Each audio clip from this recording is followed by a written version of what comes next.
আসসালামু আলাইকুম রহমতুল্লাহি ওবরকাতুহু। সম্মানিত দর্শক, ডাকসু নির্বাচনের ফলাফল শিবিরের পক্ষে যাওয়ার কারণে তাদের মধ্যে যে গতি এসেছে রাজনীতিতে, জামাতের এবং শিবিরের, এই গতি রকেটের মতো করে টেকনাফ থেকে তেঁতুলিয়া পর্যন্ত ছড়িয়ে পড়েছে।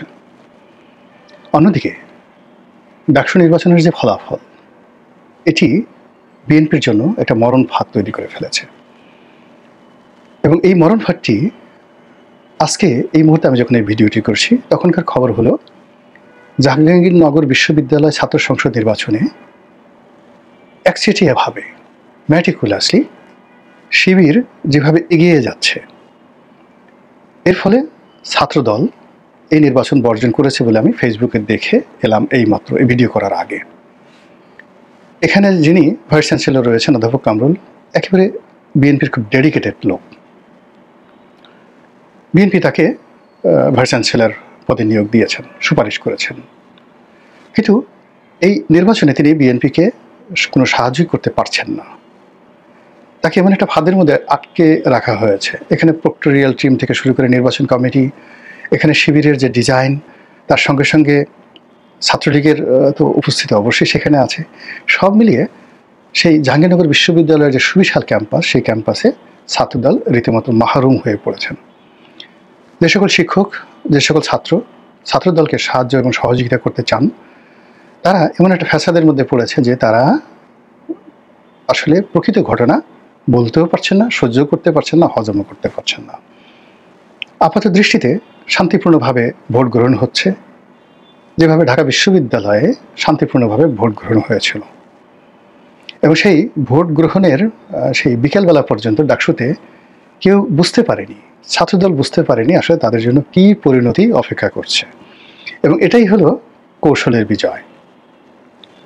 তো সেই অভিজ্ঞতা থেকে যখন জাহাঙ্গীরনগর বিশ্ববিদ্যালয় ছাত্র সংসদের নির্বাচন হচ্ছে, তখন দুপুরের মধ্যেই তারা তাদের সেই অভিজ্ঞতার কারণে তারা বুঝতে পারছে যে তাদের কপালে আবার সেই অশনি সংকেত অপেক্ষা করছে। এই জন্য তারা নির্বাচন বর্জনের ডাক দিয়েছেন।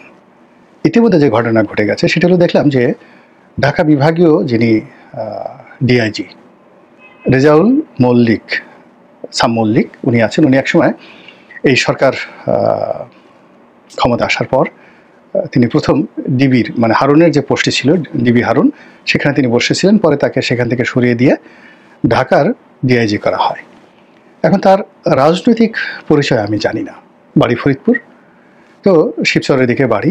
রাজনৈতিক পরিচয় বিএনপির জমানাতে তিনি, মানে 2001 থেকে 2006 সালে তিনি ভালো ভালো পদে ছিলেন। সেই এডিসি, পুলিশের এডিসি হিসাবে তিনি দায়িত্ব পালন করেছিলেন। তখনও ফুল এসপি হতে পারেননি, কিন্তু বিএনপি তিনি করেন বা করেন কিনা বা জামাত করেন কিনা এটা আমি কিছুই বলতে পারি না। তো যেহেতু তিনি বিএনপির জমানাতে ভালো পদে ছিলেন, আবার আওয়ামী লীগ জমানাতে বঞ্চিত হয়েছেন, এই সময়টিতে তাকে ভালো পদে নিয়োগ দেওয়া হয়েছে। প্রথমে ডিবি প্রধান, তারপরে আবার ঢাকা রেঞ্জের ডিআইজি। তো ঢাকা রেঞ্জের যে ডিআইজি, এটা সবচেয়ে গুরুত্বপূর্ণ একটি পদ, সবচেয়ে পুলিশের গুরুত্বপূর্ণ একটি পদ।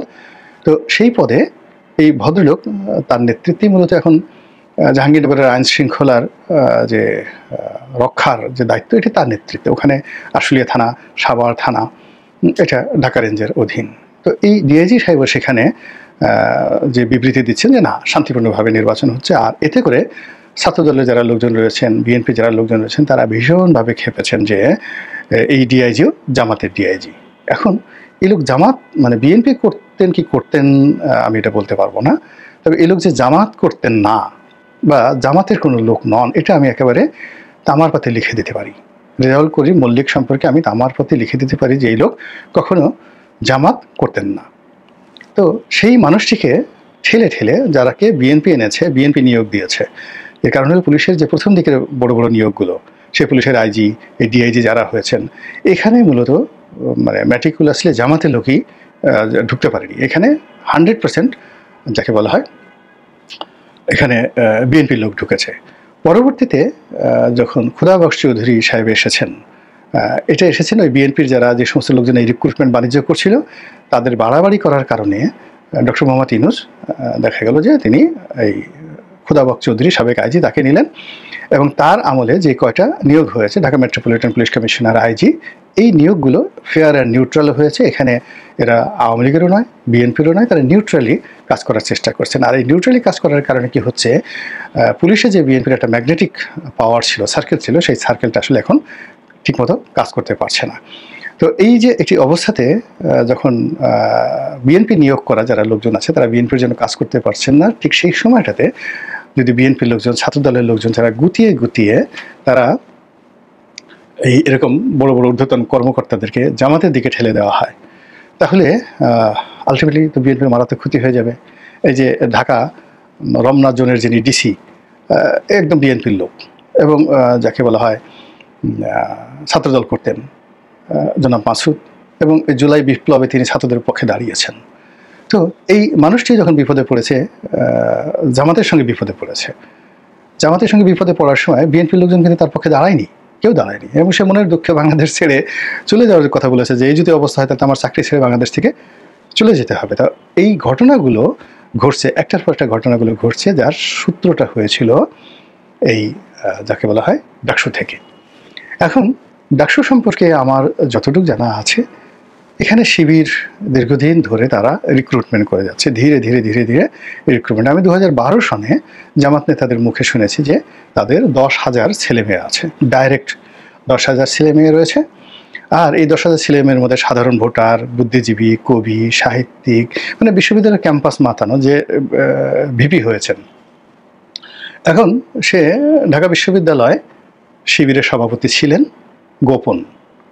তো তার নেতৃত্বের ক্ষমতা দেখেন কোন পর্যায়ে। সে ছাত্রলীগের সঙ্গে মিশে গিয়েছে এবং মিশে গিয়ে সরাসরি গণভবনে চলে গেছে। গণভবনে গিয়ে শেখ হাসিনা এবং এই যে সাদিক কায়েম, তাদের দুজনের 1-to-1 মিটিং এবং শেখ হাসিনার সঙ্গে তার জয়েন্ট ছবি। এবং অবাক করার ব্যাপার হলো যে সে যে শিবিরের লোক বা সে যে ছাত্রলীগের লোক নয়, যদি দিব্য দৃষ্টি থাকতো ছাত্রলীগের বুঝতে পারতো। সে শেখ হাসিনার সঙ্গে ছবি তুলেছে, কিন্তু তার আই কন্ট্যাক্ট ছিল অন্যদিকে, মুখে কোনো হাসি ছিল না, সে অভিনয়টাও ঠিকমতো সেখানে করতে পারেনি। তো এইরকম একটা ফিজিক কন্ডিশন নিয়ে, অ্যাটিটিউড নিয়ে সে গণভবনে শেখ হাসিনার পাশে দাঁড়ানোর সে সুযোগ করে নিয়েছে। তো বোঝার চেষ্টা করেন যে এই ছেলে সাধারণ ছেলে নন। তার যে যোগ্যতা, তিনি যেখান থেকে এসেছেন, একেবারে তৃণমূলে বান্দরবন্যা, রাঙামাটি এই এলাকা থেকে এসেছেন, মাদ্রাসায় পড়েছেন, তাও আবার সেই গ্রামের মাদ্রাসা, এরপর জেলা পর্যায়ের মাদ্রাসা, সেখান থেকে সে সরাসরি ঢাকা বিশ্ববিদ্যালয়ে ভর্তি হয়েছেন, সেখান থেকে ছাত্রলীগের মানে মধ্যে ঢুকে গিয়েছেন, সেখান থেকে আপনি যাকে বলা হয় ছাত্রলীগের মধ্যে ঢুকে গিয়েছেন, শিবিরের সভাপতি হয়েছেন। শিবিরের ঢাকা বিশ্ববিদ্যালয়ের সভাপতি তো সাধারণ ব্যাপার নয়, তাকে অনেক পরীক্ষা নিরীক্ষা দিয়ে শিবিরের সভাপতি হয়েছে এবং সেখান থেকে তিনি শেখ হাসিনার অন্দরমহলে ঢুকে গেছেন, সেখান থেকে শেখ হাসিনাকে তাড়িয়েছেন, তাড়িয়ে আবার ঢাকা বিশ্ববিদ্যালয়ে ভিপি হয়েছেন। এই ধরনের একজন মেধাবী মানুষ, আমার মতো গোলাম মোল্লা রনি, তাকে সে যদি চায়, সাদেক কায়েম যদি চান, আমাকে গাবতলী হাটে ডেইলি 3 বার করে সে বিক্রি করবে, 3 বার করে কিনে নেবে। তারপরে আবার পরের দিনে সে আমাকে এমন কৌশলে আবদ্ধ করে ফেলবে, আবার আমাকে গাবতলী হাটে নিয়ে যেতে পারবে বিক্রি করার জন্য। তো কাজেই আমার এই ধরনের মানে মেধাবী, কৌশলী যারা লোকজন রয়েছেন, তাদের সঙ্গে ফাইট করতে হলে আমার কী ধরনের বুদ্ধিমত্তা লাগবে। এখন সেটা কি বিএনপির যারা প্রার্থী তাদেরকে ছিল? আমার তো মনে হয় না, ছিল না। ফলে কি হলো, ডাকসুতে যা হবার তাই হয়েছে। তাদের পূর্ব পরিচয় ছিল, পূর্ব প্রস্তুতি ছিল, তারা যে প্রাক রিলেশনশিপগুলো করেছেন। আমার তো ভয় হয় যে ছাত্রদলের যারা শীর্ষ ক্যান্ডিডেট ছিলেন, তারা যে জামাতের সঙ্গে তাদের যে সম্পর্ক ছিল না, এটা আমি বুকে হাত দিয়ে এখন বলতে পারি না, আমার ঈমান নষ্ট হয়ে গেছে এই যে তাদের ভূমিধস বিজয়ের ফলে। এখন ছাত্রলীগ তাদেরকে আসলে ভোট দিয়েছেন কি দেননি, ছাত্রলীগের ভোট তারা পেয়ে শিবির হয়েছে কিনা বা হয়নি, শিবিরের এখানে 2,000 ভোট ছিল না, 3,000 ভোট ছিল না, 10,000 ভোট ছিল নাকি, সাদেক যে 14,000 ভোট পেয়েছে, সেই 14,000 ভোট তারা জেনুইনলি তাদের 14,000 ভোটার আছে, এটা নিয়ে বিতর্ক করার চাইতে তারা যে এখানে বিজয়ী হয়েছে, এই বিজয়ী হওয়ার কারণগুলো যদি ছাত্রদল এবং বিএনপি অনুসন্ধান করে কেন এই বিজয় হলো, তাহলে আগামী দিনে তাদের বিজয়ের পথে বাধা সৃষ্টি করা যাবে। দ্বিতীয়ত যে পরাজয়টা হলো এখানে, সেই পরাজয়ের কারণ যদি বিএনপি নির্ধারণ করতে পারে, ছাত্রদল নির্ধারণ করতে পারে এবং আগামী দিনে তারা যদি সেই কারণগুলো চিহ্নিত করে সমাধান করতে পারে, তাহলে সামনে তাদের জন্য বিজয় লাভ করা সহজ হবে। এখানে শিবির যে কাজটি করেছে, আমি আগের দিকে গেলাম না, একেবারে রিসেন্টলি যে কাজগুলো করেছে, ধরুন এই সরকারের পতন হয়েছে, অর্থাৎ এই সরকারে না, ঠিক আওয়ামী লীগ সরকারের পতন হয়েছে আগস্ট মাসের 5 তারিখে। আগস্ট মাসের 5 তারিখ থেকে 2024 সনের একেবারে 2025 সনের ফেব্রুয়ারি মার্চ পর্যন্ত পুরো ক্যাম্পাস শিবির দখল করে রেখেছিল এবং সেখানে শিবির গুপ্ত সংগঠন হিসেবে থেকেছে সম্মুখ সারিতে সাধারণ ছাত্রছাত্রীর সমন্বয়ক এবং সাধারণ ছাত্রছাত্রী, যারা ছাত্রলীগকেও ঢুকতে দেবে না, শিবিরকেও ঢুকতে দেবে না, আর যাকে বলা হয় ছাত্রদলকে ঢুকতে দেবে না, এরকম একটা স্লোগান তুলে ম্যাটিকুলাসলি সমস্ত রাজনৈতিক যারা নেতৃবৃন্দ ছাত্রদলের, তাদেরকে ক্যাম্পাস ছাড়া করে ওখানে যে দাওয়াতি কর্মকাণ্ড পুরো সেই August, September, October, November, December, January, February 7 মাস থেকে 8 মাস তারা একচেটিয়াভাবে সেই সাধারণ ছাত্রছাত্রীদের মধ্যে নিজেদের একটা ইমেজ তারা গড়ে তুলেছে। এরা চাঁদাবাজি করে না, এরা ক্যান্টিন দখল করে না, এরা ফাও খায় না, এরা ভালো মানুষ। আচ্ছা, এরপরে কি করলো, মার্চ বা এপ্রিলের দিকে উন্মুক্ত করে দেওয়া হলো ক্যাম্পাসগুলো, হুড় হুড় করে ছাত্রদলের ছেলেগুলো ঢুকলো, মেয়েরা ঢুকলো, সঙ্গে সঙ্গে লাল হুন্ডা, যেই নীলক্ষেতে চাঁদাবাজি, নিউ মার্কেটে চাঁদাবাজি, বিশ্ববিদ্যালয় প্রশাসনে খবরদারি, দল বেঁধে ছাত্রলীগ যেইভাবে ঘুরতো 100-150 লোক নিয়ে মধুর ক্যান্টিনে যাওয়া, তাফালিং করা, ঠিক সেম জিনিসটি ঘটলো। আর তখন তারা কানের কাছে ফুসফুস করে বলল, ফিসফিস করে বলল, দেখো দেখো দেখো, আবার ছাত্রলীগ চলে এসেছে নতুন রূপে। কেউ কেউ বলল যে আগে ছাত্রলীগের যে হুন্ডাগুলো ছিল এগুলো তো নতুন ছিল, পুরনো ছিল, এরা তো নতুন হুন্ডা এনেছে, এরা এই নতুন হুন্ডা টাকা পেল কোথায়? তারা সবাই বলল ঠিক ঠিক। এবং এরা যখন ক্যান্টিনে যেত, ক্যান্টিন থেকে সাধারণ ছাত্রছাত্রীদেরকে তারা ফুসলিয়ে নিয়ে আসতো যে এখন তোমরা যদি দাও তোমাদের সাথে খারাপ আচরণ করবে। ক্যান্টিনে তারা খেয়ে দিয়ে আসতো এবং তাদের সঙ্গে এই ছাত্রদলের যে সকল তাফালিং পার্টি, সেই তাফালিং পার্টির সঙ্গে প্রশাসনের দূরত্ব তৈরি হলো। রেজিস্টার্ড ভবনের যারা মানে কর্মকর্তা, বিশ্ববিদ্যালয়ের কর্মকর্তা কর্মচারী, তাদের দূরত্ব তৈরি হলো। হল প্রশাসনের যারা সকল কর্মকর্তা কর্মচারী, প্রভোস্ট রয়েছেন, এমনকি বিএনপি যে সকল প্রভোস্ট রয়েছেন তাদের সঙ্গে তাদের একটা দূরত্ব তৈরি হলো। কলেজগুলোতে একই অবস্থা। বিএনপি পন্থী যারা শিক্ষক, তারা চিন্তা করলো যে এই যে গত কয়েক মাস, 9 মাস বা 7 মাস যে ছাত্রদল ছিল না ক্যাম্পাসে, তখন তো আমরা ভালো ছিলাম, কিন্তু এখন কি হচ্ছে, পায়ের উপর পা তুলে বসে আছে, রাস্তা দখল করে সামনে মোটর সাইকেলের উপর বসে আছে, বেঞ্চ পেতে বসে আছে, সিগারেট টানছে, ক্লাসে আসছে না, পুরো পরিস্থিতি অ্যাবনর্মাল করে ফেলেছে। এবং এই কাজটি শিবিরে যারা লোক, এই সাদিক কায়েম সাহেবরা, তারা এই কৌশলে এই কাজটি করেছে, করে একটা ন্যারেটিভ তৈরি করেছে, যাহাই ছাত্রদল তাহাই ছাত্রলীগ, যাহাই ছাত্রলীগ তাহাই ছাত্রদল। ফলে এরা ডাকসুতে নির্বাচিত হয়নি, এখনই এদের এই অবস্থা, যদি নির্বাচিত হয়ে যায় তখন কি হবে? এই ন্যারেটিভটা তৈরি করার পর সাধারণ ছাত্রছাত্রীদের মধ্যে, ভোটারদের মধ্যে একটা বিরূপ প্রতিক্রিয়া তৈরি হয়ে গেছে। এমনকি ছাত্রদলের যারা শান্তিপ্রিয় লোকজন, তারাও এই নতুন যে তাফালিং পার্টি, তাদের উপর একটা বিরূপ ধারণা পোষণ করেছে। এরপরে দ্বিতীয় যে ঘটনা, সেটা হলো যে কোনো রকম পূর্ব প্রস্তুতি, চিন্তা ভাবনার সুযোগ না দিয়ে হঠাৎ করে তফসিল ঘোষণা করে দেওয়া হলো। আর তফসিল ঘোষণা করার পরে বিশ্ববিদ্যালয় ক্যাম্পাসে, রেজিস্টার ভবনে এমন কিছু ঘটনা ঘটানো হলো, যে ঘটনায় সঙ্গত কারণেই একটা সফট কর্নার চলে আসলো ছাত্র শিবিরের প্রতি। এরপর যারা মানে গুপ্ত ছাত্রলীগ, মানে ছাত্রলীগ করে কিন্তু প্রকাশ্যে নয়, সেই গুপ্ত ছাত্রলীগদেরকে তাদের একসময় সহযোগী গুপ্ত শিবির তারা আশ্রয় দেবে, প্রশ্রয় দেবে, এটাই স্বাভাবিক। এবং বিশ্ববিদ্যালয় ক্যাম্পাসে যেহেতু দীর্ঘদিন ছাত্রদলের যারা শীর্ষ নেতা, যারা তাফালিং পার্টি, তারা দীর্ঘদিন ক্যাম্পাসে ছিল না, গত 15 বছর তারা ক্যাম্পাসে ছিল না, মাঝে মধ্যে যেহেতু ধাওয়া খেয়ে চলে আসতো। ফলে ক্যাম্পাসে সত্যিকার অর্থে ছাত্রলীগ কারা করে, এরা তো ছাত্রদলের লোকজন চেনে না, নেতারা চিনে না। আর ওই যে সাধারণ ছাত্রছাত্রী যারা ছাত্রদলের, যারা চিন্তা এরা ছাত্রলীগ করে, তারা মুখ খুলছে না। মুখ খুলছে না এই কারণে যে এই এপ্রিল মাসে থেকে এই যে এই কয় মাসে ছাত্র দলের যাদেরকে ক্যাম্পাসে ঢুকতে দেওয়া হয়েছে তাদের আচার আচরণে সাধারণ ছাত্রছাত্রী যারা বিএনপির সমর্থক, তারপরে যারা ছাত্র দলের সমর্থক, তারা যাকে বলা হয় বিরক্ত। ফলে তারা বলে দেয় নাই, তারা বলেনি যে এইটা ছাত্রলীগ করে, তারা বরং এখানে নীরব থেকেছে। তো তারা নীরব থেকেছে, আর শিবিরের লোকজন তাদেরকে আশ্রয় দিয়েছে, তাদেরকে ভাই ভাই সুযোগ দিয়েছে এবং ইউনিভার্সিটি ক্যাম্পাসে পরীক্ষা দিতে সুযোগ দিয়েছে, আশ্রয় দিয়েছে, প্রশ্রয় দিয়েছে, হল থেকে বের করতে দেওয়া হয়নি। তা ছাত্রলীগের যদি 15,000 ভোট থাকে, তার মধ্যে যদি 7,000 ভোট এইভাবে তারা কালেক্ট করে থাকে, আপনি কী বলবেন? আর দি স্টুপিড, মানে ছাত্রলীগে যারা ভোট দিয়েছে তারা কি বোকা? অথবা যারা এই ভোট গ্রহণ করেছে ছাত্র শিবিরের, তারা কি বোকা? কিংবা ছাত্রদলের যারা সাধারণ নেতাকর্মী, তারা যে বিরক্তি হয়েছে, তারা কি অন্যায় করেছে? এই পুরো জিনিসগুলো আমি এই নির্বাচনের আগে বিএনপি, ছাত্রদল, তাদের কারোর মধ্যে এইভাবে এই বিষয়গুলো পয়েন্ট আউট করে সমস্যাগুলো কীভাবে সমাধান করা যায় সেই ব্যাপারে কোনো আলোচনা দেখিনি। তাদের মনে হয়েছে আমরা বৃহত্তম দল, আমরা এখানে ইচ্ছে করলে ব্যালট ছিনতাই করতে পারবো, ব্যালট বাক্স ছিনতাই করতে পারবো। এই চিন্তা যেন মানে ছাত্রদল শক্তি প্রয়োগের কথা চিন্তাই যেন করতে না পারে। এই জন্য পুরো ক্যাম্পাসের পরিবেশটা ফ্রেন্ডলি এবং সুন্দর করে রেখেছে শিবির একদম সন্ধ্যা পর্যন্ত। সন্ধ্যার পরে তারা সারা ঢাকা শহরে বিভিন্ন জায়গা থেকে তারা লোক জড়ো করে বিশ্ববিদ্যালয়ের বিভিন্ন পয়েন্টে যেভাবে দাঁড় করিয়ে রেখেছে, তখন ছাত্রদল দেখলো যে একই, আমরা এখানে যদি 2,000 ছেলে মারামারি করি, আমাদেরকে ছেঁচা দেওয়ার জন্য বাইরে তো 20,000 সেই জামাতের লোকজন দাঁড়িয়ে আছে, আমরা তো ক্যাম্পাসেই বেরোতে পারবো না।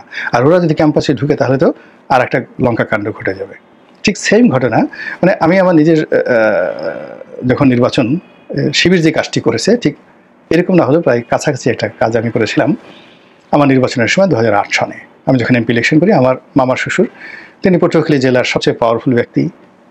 ওই গলাচিপে 10 মিনার যত ক্যাডার পলিটিক্স মাস্তান, মানে 2001 থেকে 2009 পর্যন্ত পুরো এলাকার রাজনীতি, মানে নির্বাচন পর্যন্ত তার অধীন ছিল। এমনকি 111-এর সময়ও পুরো ক্ষমতাটা তার ছিল।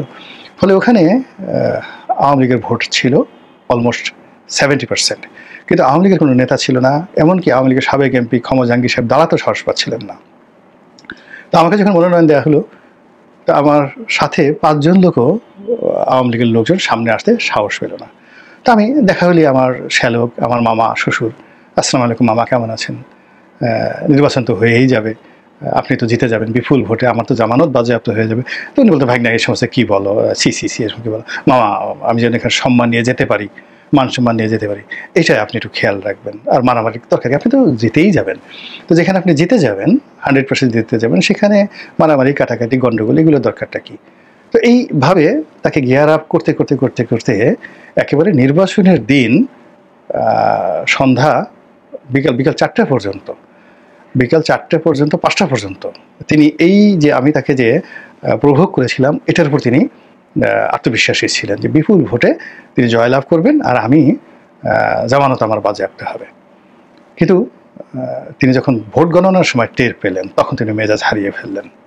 মেজাজ হারিয়ে ফেললেন, তখন তার আসলে করার কিছু ছিল না। কিন্তু তিনি যদি প্রথম দিন একেবারে ফার্স্ট ডেতে আমাকে এলাকাতে ঢুকতে না দিতেন এবং আমার সঙ্গে কোনো বৈঠক না করতেন, কথাবার্তা না বলতেন, শক্তি প্রয়োগ করতেন, তাহলে আমার ওই মাঠে দাঁড়ানোই সম্ভব ছিল না।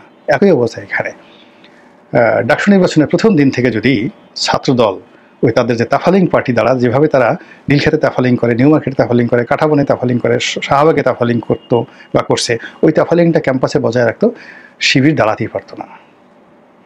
তাদের ইচ্ছা মতেই অনেক কিছু হয়ে যেত এবং মানুষ যাদের শক্তি আছে তাদেরকে ভোট দেয় বা তাদের পক্ষে থাকে। আর যদি শান্তির পরিবেশ দেওয়া হয়, স্বস্তি নেওয়ার নিঃশ্বাস নেওয়ার পরিবেশ দেওয়া হয়, তখন মানুষ করে কি ভালোদেরকে বেছে নেয়, মন্দদেরকে ঘৃণা করে। তাদের ওই সুযোগ আছে। শেখ হাসিনা কিন্তু এই যে 2014 থেকে 24 পর্যন্ত এই তাফালিং করে ভয়ের আতঙ্ক সৃষ্টি করে এমন অবস্থা সৃষ্টি করছে যে ভোট যদি দাও তো আমাকে দিতে হবে, আর যদি ভোট আমাকে না দাও তোমার এলাকা আসার দরকার নেই, ভোট আমি পেয়ে গেছি, সিল আমি পিটে নেব, রেজাল্ট আমি তৈরি করে নেব। ফলে কি হলো, তিনি তো 2014 থেকে দৌড়ের উপর 10 বছর, এখন তিনি পালিয়ে গেছেন ভালো কথা, বাট 10টা বছর তো তিনি আমাদেরকে যন্ত্রণা দিয়েছেন। তো এই যে ডাকসুকে কেন্দ্র করে যে পলিটিক্সটা হয়েছে, সেই পলিটিক্সটা অনেকেই এটাকে পাত্তা দিতে চাচ্ছেন না, এটা জাতীয় নির্বাচনে প্রভাব ফেলবে না, কিন্তু আমি মনে করি এটা জাতীয় নির্বাচনে একটা ট্রায়াল এবং এটাকে কোনো অবস্থাতে ইগনোর করার কোনো সুযোগ নেই।